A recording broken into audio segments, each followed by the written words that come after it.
Innal hamdalillah nahmaduhu wa nasta'inuhu wa nastaghfiruh wa na'udzu billahi min shururi anfusina wa min sayyiati a'malina may yahdihillahu fala mudilla lahu wa may yudlil fala hadiya lahu. Asyhadu an la ilaha illallah wa asyhadu anna Muhammadan abduhu wa rasuluh la nabiyya wa la rasula ba'dah. Qala Allah Ta'ala fil Qur'anil Karim, A'udzu billahi minasy syaithanir rajim. Ya ayyuhalladzina amanu taqullaha haqqa tuqatih wa la tamutunna illa wa antum muslimun. Ya ayyuhan nasu taqu rabbakumul ladzi khalaqakum min nafsin wahidah wa khalaqa minha zawjaha wa batha minhuma rijalan katsiran wa nisaa wattaqullaha alladzi tasaaluna bihi wal arham innallaha kana 'alaikum raqiba. Allahumma shalli wa sallim wa barik ala nabiyyina Muhammad wa ala alihi wa sahbihi ajma'in. Amma ba'du. Fa ya ma'asyiral muslimin rahimakumullah, usikum wa iyya nafsi bitaqwallah faqad fazal muttaqun. Saya berwasiat kepada diri saya pribadi dan kepada jamaah agar senantiasa meningkatkan nilai-nilai takwa yang ada pada diri kita, karena hanya dengan bekal inilah kita akan mendapatkan keberuntungan di dunia dan di akhirat kelak. Allah Subhanahu wa taala berfirman, wa tazawwadu fa inna khairu zalik taqwa wattaqun ya ulil albab, yang artinya berbekalah kalian karena sesungguhnya sebaik-baik bekal adalah takwa, dan bertakwalah kepadaku hai orang-orang yang berakal. Quran surat Al-Baqarah ayat 197. Takwa adalah sebaik-baik bekal dalam perjalanan yang kita tempuh di dunia dan di akhirat. Dan hanya orang-orang yang bertakwalah yang benar-benar mendapatkan kesuksesan hidup di dunia dan di akhirat. Walaupun bisa jadi secara nampak mata dia bukanlah orang yang bergelimah harta. Bukankah kesuksesan itu tidak selalu identik dengan banyaknya harta yang dikumpulkan? Bukankah banyak orang yang bergelimang harta tapi tidak semakin menambah kebahagiaan hidupnya? Bukankah kita banyak mendengar berita bahwa rumah tangga yang tidak harmonis, anak tidak terurus, suami selingkuh, istri selingkuh, bahkan berujung pada bunuh diri?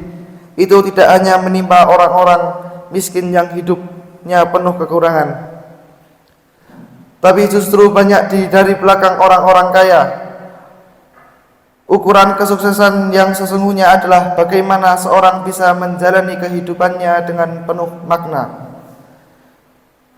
Dia bisa menjalani kehidupannya di dunia dan dengan kehidupan yang penuh manfaat untuk dirinya dan orang-orang di sekitarnya.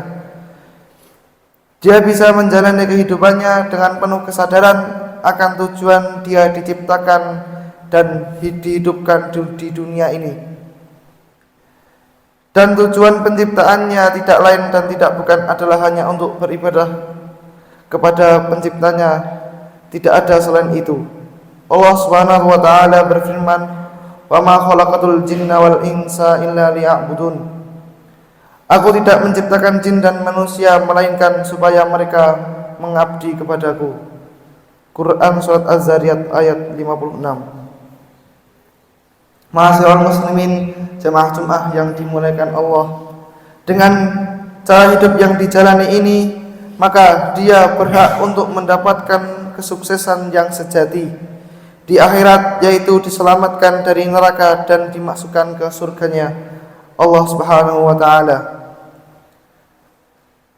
Kullu nafsin dha'iqatul maut wa innama tuwaffawna ujurakum yaumal qiyamah faman zuhziha 'anil nari wa udkhilal jannata faqad faz wa mal hayatud dunya illa mata'ul ghurur.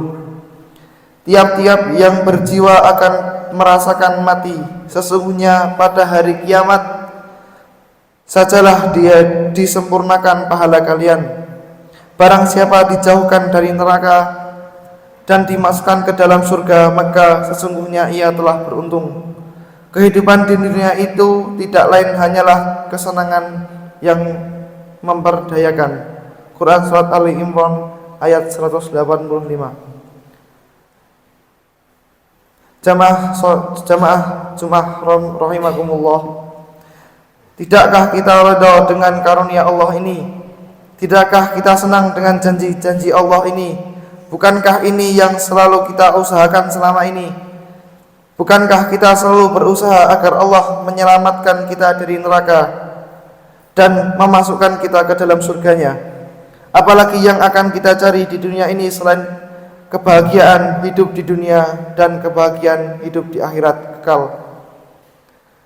Allah Subhanahu wa taala berfirman, "Ya ayyuhalladzina amanu dkhulu fis-silmi kaffah wa la tattabi'u khutuwatis syaitan innahu lakum aduwwum mubin."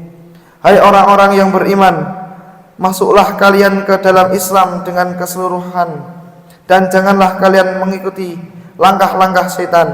Sesungguhnya setan itu musuh yang nyata bagi kalian. Ma'asyiral muslimin rahimakumullah, takwa tidak bisa diraih kecuali dengan melaksanakan ajaran-ajaran Islam secara menyeluruh. Dalam kehidupan pribadi, keluarga, masyarakat, dan negara, takwa tidak bisa dicapai dengan melaksanakan sebagian ajaran Islam yang sesuai hawa nafsu dan dicampur dengan melaksanakan sebagian ajaran ideologi dan undang-undang lain hasil buatan manusia. Karena itulah Allah Subhanahu wa taala dalam ayat ini memerintahkan kepada kita semua orang-orang yang beriman agar masuk ke dalam Islam secara keseluruhan dan tidak mengikuti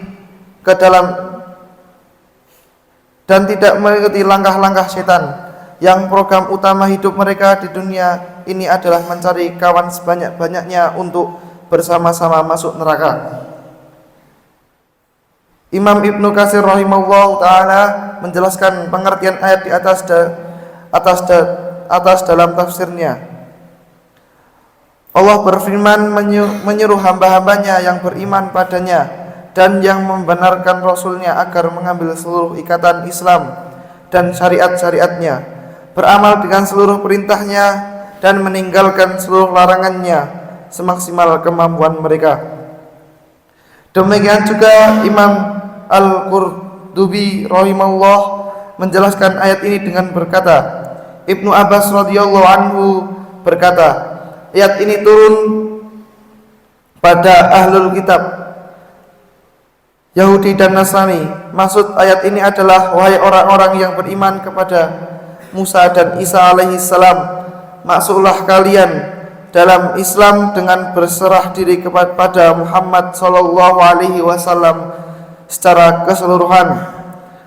Dalam Sahih Muslim diriwayatkan dari Abu Hurairah radhiyallahu anhu dari Rasulullah sallallahu alaihi wasallam bersabda yang artinya, demi Allah yang jiwa Muhammad ada di tangannya, tidaklah mendengar seorang pun dari umat ini Yahudi dan Nasrani tentang aku kemudian mati sementara dia tidak beriman pada risalah yang aku bawa kecuali dia termasuk penghuni neraka. Sampai di sini penjelasan dari Imam Al-Qurtubi rahimahullah taala. Ma'asyiral muslimin rahimakumullah, dari penjelasan dua ulama besar yang menjadi rujukan umat dalam menjarah masalah tafsir ini, kita memahami bahwa yang dimaksud dengan masuk Islam secara menyeluruh adalah mengambil seluruh ajaran dan aturan hidup.